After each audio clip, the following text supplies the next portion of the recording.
नमस्कार, स्वागत है आप सभी का फिर से हमारे एजुकेशनल चैनल गुरुजी ज्ञानी में। आज का टॉपिक है वर्णों के भेद। वर्ण के दो भेद होते हैं। वर्ण दो तरह के होते हैं। वर्णों को दो भागों में बांटा गया है। पहला है स्वर वर्ण और दूसरा है व्यंजन वर्ण। स्वर वर्ण वॉवेल्स, व्यंजन वर्ण कॉन्सोनेंट्स। चलिए अब हम लोग स्वर वर्ण के बारे में जानें। स्वर वर्ण की परिभाषा, वो कितने प्रकार के होते हैं, कौन कौन से होते हैं। तो सबसे पहले स्वर वर्ण को संस्कृत में जो इसका परिभाषा दिया गया वो यह है, स्वरयन्ते स्वतः उच्चार्यन्ते वा ध्वनि विशेषाः इति स्वराः। फिर से एक बार, स्वरयन्ते स्वतः उच्चार्यन्ते वा ध्वनि विशेषाः इति स्वराः, अर्थात अपने आप स्वतः स्वयं उच्चारित होने वाले वर्णों को, वैसे ध्वनि विशेष, ध्वनियों का वैसा समूह, पहचान चिन्ह, संकेत अर्थात वर्ण जो अपने आप बोला जाए, जिसका उच्चारण स्वतः होता है, अर्थात वो किसी दूसरे की सहायता नहीं लेते हैं। वैसे वर्ण जो बिना किसी दूसरे वर्णों की सहायता से बोले जाए या उच्चारित हो, वही स्वर है। और स्वर अपने आप में परिपूर्ण होते हैं, इसीलिए उन्हें दूसरों की सहायता नहीं लेनी पड़ती है। तो ठीक है, तो आप कहा जाएगा जिन वर्णों का उच्चारण अपने आप हो अर्थात स्वतः हो, स्वर वर्ण कहलाते हैं। बिना किसी दूसरे वर्ण की सहायता से बोले जाने वाले वर्णों को स्वर वर्ण कहते हैं। स्वर वर्ण अपने आप में परिपूर्ण है, पहले से ही वह परिपूर्ण है, भरा पूरा है, इसलिए उन्हें दूसरों की जरूरत, दूसरे की सहायता, दूसरे वर्णों की सहायता नहीं पड़ती और अपने आप बोले जाते हैं। इसी कारण वो स्वर कहलाते हैं। संस्कृत में इसकी संख्या 13 है। स्वर वर्णों की संख्या 13 है, जो इस प्रकार है। 13 स्वर वर्ण है। अ, आ, ह्रस्वी, दीर्घ ई, ह्रस्व उ, दीर्घ उ, ह्रस्वरी, दीर्घ री, लरी, ए, ओ तथा औ। ये 13 हैं जो स्वर वर्ण है। इसके अलावा हम लोग जब पढ़ते हैं तो अनुस्वार और विसर्ग भी पढ़ते हैं, वो हम लोग आगे पढ़ेंगे कि वो क्या है। ठीक है, तो आप लोगों ने जाना आज स्वर वर्ण के बारे में। वर्ण दो तरह के होते हैं, स्वर वर्ण और व्यंजन वर्ण। स्वर वर्ण उसे कहते हैं जो अपने आप बोला जाए, दूसरे की सहायता न ले, स्वर कहलाते हैं। संस्कृत व्याकरण में स्वर वर्णों की संख्या 13 है। 13 स्वर इस प्रकार हैं।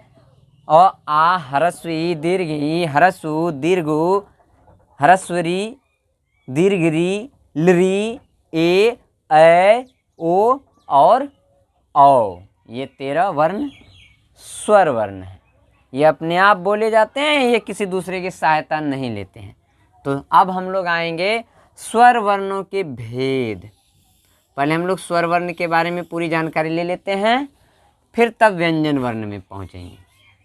तो स्वर वर्ण के भेद अब हम लोग तो आइए अब हम लोग स्वर वर्ण के भेद के बारे में पढ़ें। स्वर वर्ण जो अपने आप बोला जाए, जो अपने आप में परिपूर्ण है, इसकी संख्या 13 है। उन 13 स्वर वर्णों को 3 भागों में बांटा गया है, अर्थात स्वर वर्ण के 3 भेद हैं। अब वो कौन कौन से भेद हैं, कौन कौन से प्रकार हैं। तो पहला है ह्रस्व स्वर। पहला भेद ह्रस्व स्वर। दूसरा है दीर्घ स्वर और तीसरा है प्लुत स्वर।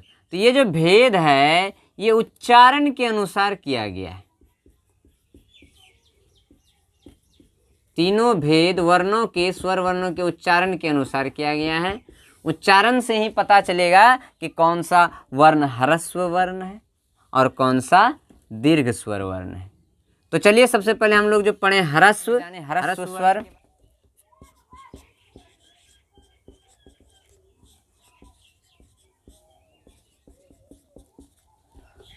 ह्रस्व का अर्थ होता है छोटा या लघु।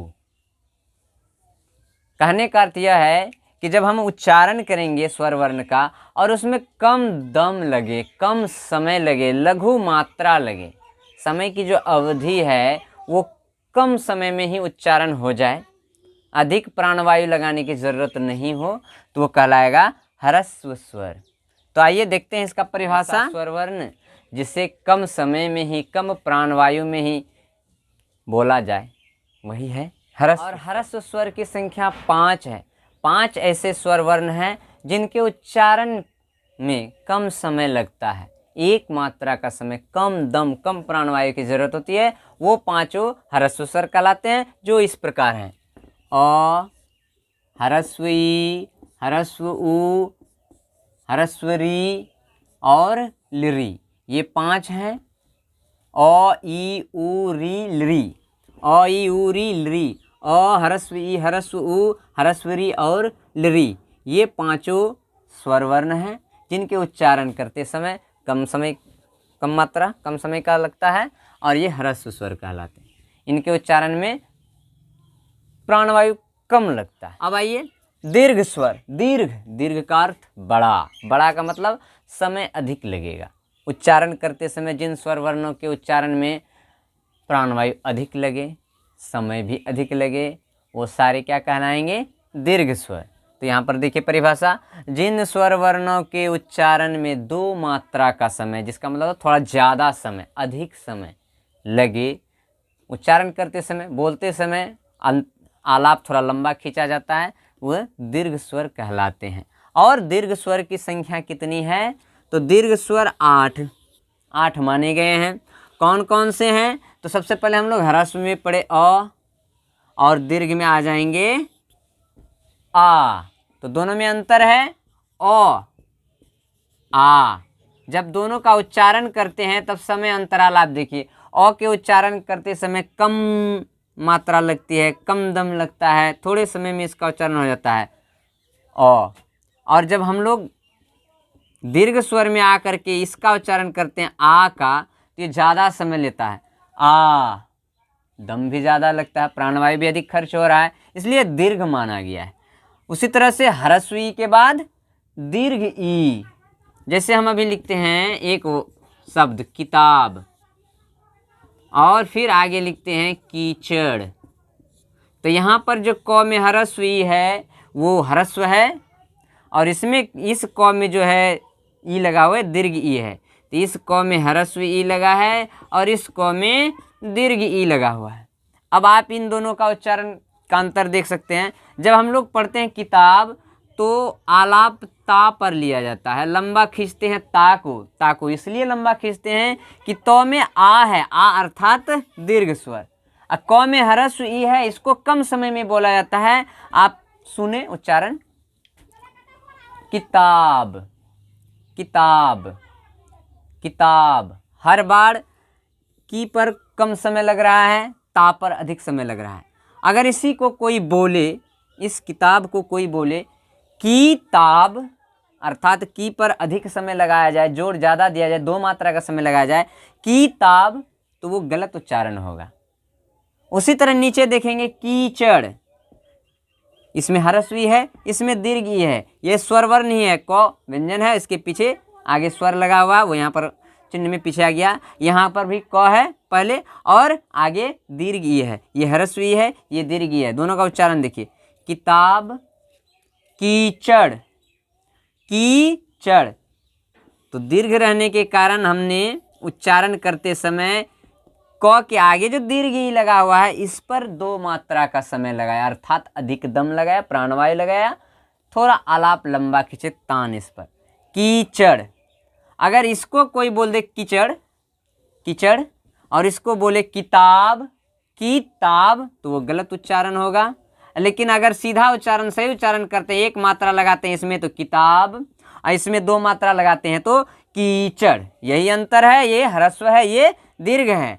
तो अह्रस्व है, आ दीर्घ है।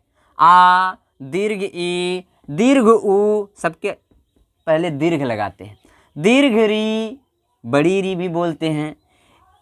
ए में 2 स्वर मिले हुए और इसका उच्चारण 2 मात्रा का समय लेता है। ए, ओ, औ। ये जो 8 हैं दीर्घ स्वर हैं, क्योंकि इनके उच्चारण में हमें अधिक प्राणवायु की जरूरत पड़ती है, 2 मात्रा का समय लगता है। तो 5 ह्रस्व स्वर कम समय वाले, लेने वाले स्वर और 8 दीर्घ स्वर, तो दोनों मिलाकर 13 हमारा स्वर वर्ण पूर्ण हो जाता है। अब इसके बाद एक और भेद है स्वर वर्ण का, जो है प्लूत स्वर। तो प्लूत स्वर ऑलरेडी होता नहीं है, लेकिन हम उन्हें बना सकते हैं। किसी भी वर्ण को हम प्लूत स्वर के रूप में लिख सकते हैं। कब, तो वो जानेंगे। आइए अब हम लोग प्लूत स्वर के बारे में जानें। प्लूत स्वर, अभी हम लोग पढ़े ह्रस्व स्वर, दीर्घ स्वर, 5 ह्रस्व 8 दीर्घ, कुल मिलाकर 13 स्वर वर्ण समाप्त। फिर ये प्लूत कहाँ से आ गया? तो प्लूत स्वर स्वर वर्ण का एक वैसा भेद है, वर्ण का वैसा भेद है जो उच्चारण से संबंधित है। तो देखिए इसकी परिभाषा हम लोग जब पढ़ेंगे तब हमें समझ में आएगा कि प्लूत स्वर क्या है। तो जिन स्वर वर्णों के उच्चारण में अर्थात बोलते समय बहुत ज़्यादा मात्रा लगता है, समय लगता है, तब वह प्लूत स्वर कहलाता है। जिन स्वर वर्णों के उच्चारण में 3 मात्रा का समय लगे, 3 मात्रा अर्थात मान लीजिए 3 सेकेंड, पहले में 1 सेकेंड लगा ह्रस्व स्वर, दूसरे में 2 सेकेंड अर्थात दीर्घ स्वर, और तीसरे में 3 सेकेंड बोलिए या जो भी बोलिए, समय अधिक लग रहा है, प्राणवायु दम ज़्यादा खर्च हो रहा है, इसलिए इसको 3 मात्रा लिखा गया है, तो वो प्लूत स्वर कहलाता है। प्लूत स्वर हम और आप आसानी से बना सकते हैं। कैसे बनाएंगे, तो उसके लिए जानना जरूरी है कि प्लूत स्वर का प्रयोग कहाँ होता है। तो प्रायः पुकारने या चिल्लाने में, जब किसी को हम आवाज़ लगाते हैं, किसी को पुकारते हैं, उस समय प्लूत स्वर अपने आप प्रयुक्त हो जाता है। और हमें जब प्लूत बनाना हो लिखते समय, तो कैसे बनाएंगे? बोल तो लेंगे, बोलते समय हम चिल्लाएंगे तो वो प्लूत हो जाएगा, परंतु लिखेंगे तो लिखते समय उसका नियम है, जिन वर्णों को प्लूत बनाना होता है अर्थात हमें बनाना है, तो उन वर्णों के अंत में अर्थात लास्ट में, बाद में संख्या 3 लिख देते हैं। 3 लिखने का कारण, 3 का अर्थ है 3 मात्रा, ज़्यादा समय, और वो अपने आप क्या हो जाएगा? प्लूत। और 3 लगा रहने के कारण हमें समझना है कि 3 बार नहीं बोलना है, बल्कि बोलते समय ज़्यादा चिल्लाना है, आवाज़ लगाना है, पुकारना है, ताकि दम अधिक खर्च हो, मात्रा ज़्यादा लगे। जैसे आप देख सकते हैं यहाँ उदाहरण में दिया गया है, आ लेकिन आगे 3 लगा हुआ है, तो इसको आ नहीं पढ़ेंगे, वो तो दीर्घ हो जाएगा। तो इसको खोल करके हमें गला खोल के बोलना है आ, अर्थात किसी को हम पुकार रहे हैं। हम लोग जानते हैं ओम, ऐसे भी लिखते हैं, ऐसे भी लिखते हैं, तो ना तो ऐसा लिखा गया है ना ही ऐसा लिखा गया है ऐसा। तो इसका कारण इसको पुकारना है। ओमकार को हमें जोर से चिल्लाना है, तब ये 3 जो लगा हुआ है वो सार्थक होगा और प्लूत स्वर कहलाएगा। कैसे? तो इसको पढ़े ओम, इसको पढ़े ओम, लेकिन जब इसको पढ़ेंगे तो उच्चारण करते समय आप लोग ध्यान दीजिएगा, इसमें समय अधिक लगेगा। ओम, तो ये है उच्चारण। ये 3 का अर्थ है प्लूत बनाना। उसी तरह से यहाँ लिखा हुआ भो कृष्ण, अर्थात हे कृष्ण, भो कृष्ण, इसको ज़्यादा समय तक बोलना है। हे राम, पुकारा जा रहा है। अब यहाँ पर जो है एक्सक्लामेटरी अर्थात विस्मयादि बोधक पुकारते समय ये चिन्ह लगाया जाता है।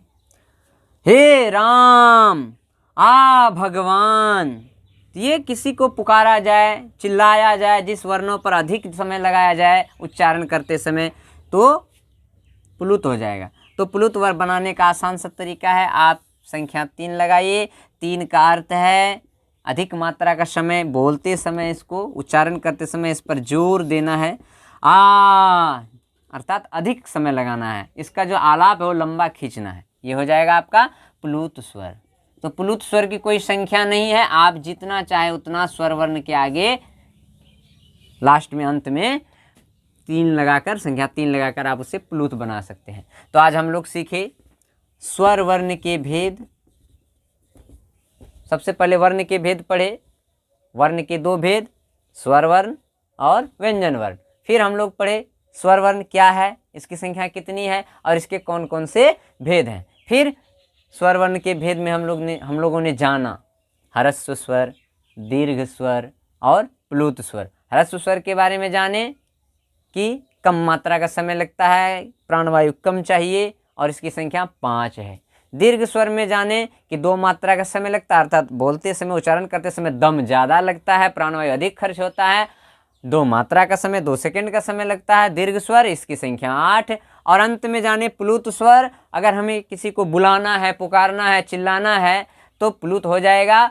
और लिखते समय संख्या 3, जिसको भी प्लुत बनाना है उसके अंत में हमें जोड़ देना है, लिख देना है, हो जाएगा प्लुत स्वर। तो स्वर वर्ण का भेद समाप्त हुआ। आप लोगों से आग्रह है कि वीडियो को अधिक से अधिक शेयर करें, हमारे चैनल को, गुरुजी ज्ञानी चैनल को सब्सक्राइब करें, लाइक कमेंट करें, अधिक से अधिक शेयर करें। अच्छा लग रहा है तो आप कमेंट करके हमें बताएं कि आप ये वीडियो कैसा लग रहा है। अगर इसमें कोई दिक्कत परेशानी होगी तो मैं उन्हें सुधारने का प्रयास करूंगा। तब तक के लिए धन्यवाद। और पिछला वीडियो जो आप अगर देखना चाहते हैं तो लिंक नीचे डिस्क्रिप्शन में दिया हुआ है, आप वहां से देख सकते हैं। तब तक के लिए धन्यवाद।